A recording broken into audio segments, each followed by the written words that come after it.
on a ici la chaîne des noyaux itérés et la chaîne des images itérées. Quand il y a une égalité dans la chaîne des noyaux itérés, cette égalité-là se propage. En effet, montrons par exemple que si KRF3 égale KRF4, alors KRF4 égale KRF5, c'est-à-dire encore KRF5 inclus dans KRF4 vu que l'autre inclusion est toujours vraie. Considérons donc un vecteur x de E tel que f5 de x soit le vecteur nul et montrons alors que f4 de x est le vecteur nul.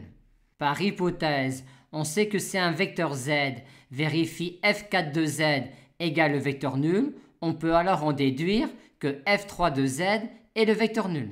Et si on applique cela au vecteur z égale f de x, on obtient que z appartient à KRF4, donc à KRF3, soit encore que f4 de x est le vecteur nul. De même, dans la chaîne des images itérées, quand il y a égalité, l'égalité se propage. Montrons par exemple que si imf3 égale imf4, alors imf4 égale imf5, soit encore imf4 inclus dans imf5, vu que l'autre inclusion est toujours vraie. Soit donc z un vecteur de la forme f4 de quelqu'un, et montrons alors que ce vecteur-là est un f5 de quelqu'un.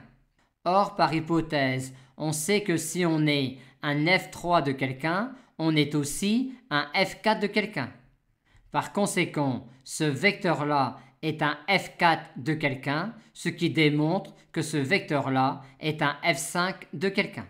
Supposons maintenant de plus que E est de dimension finie. Dans la chaîne des noyaux itérés, on aura alors tôt ou tard un cas d'égalité, car sinon, les dimensions de ces noyaux formeraient une suite strictement croissante, ce qui est absurde étant donné qu'ils sont tous inférieurs ou égaux à la dimension de E. Et de même, il y a tôt ou tard égalité dans la chaîne des images itérées, car sinon, la suite des dimensions des images serait une suite strictement décroissante, ce qui est absurde. De plus, quand il y a égalité ici dans la chaîne des noyaux itérés, il y a alors égalité ici dans la chaîne des images itérées et inversement. Et pourquoi cela? Car on a toujours cette inclusion-là et celle-là. Par conséquent, il y a égalité ici, si et seulement si on a égalité des dimensions là et là. Et de même, il y a égalité ici, si et seulement si il y a égalité des dimensions là et là. Or, en vertu du théorème du rang, il y a égalité des dimensions ici, si et seulement si il y a égalité des dimensions ici. Et par conséquent, il y a égalité entre ces deux sous-espaces vectoriels-là, si et seulement si il y a égalité entre ces deux sous-espaces vectoriels-là. Supposons maintenant qu'il y ait égalité ici et donc égalité ici, et montrons alors que ker de f3 et im de f3 sont alors supplémentaires dans E.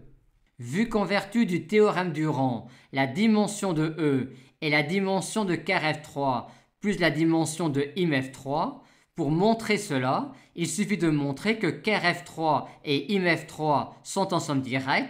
Considérons donc un vecteur x de E tel que f3 de x soit le vecteur nul et tel que x est le f3 de quelqu'un.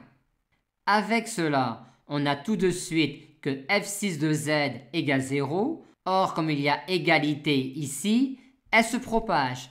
Par conséquent, si f6 de z égale 0, on a alors f3 de z qui vaut 0 et donc x qui vaut 0. On a donc dit que quand il y a égalité ici, il y aura également égalité ici et on aura de plus cette décomposition-là de E. De plus, ce sous-espace vectoriel-là ainsi que celui-là sont stables par l'endomorphisme petit f de E. Par conséquent, f induit un endomorphisme de ker f3 et un endomorphisme de im f3. Et on a ici un endomorphisme nilpotent d'indice de nilpotence inférieur ou égal à 3. Et on a ici un automorphisme de IMF3, vu que ces deux sous-espaces vectoriels-là sont de même dimension et que l'application linéaire est injective, vu que IMF3 est en somme directe avec ker F3, donc a fortiori avec ker de F.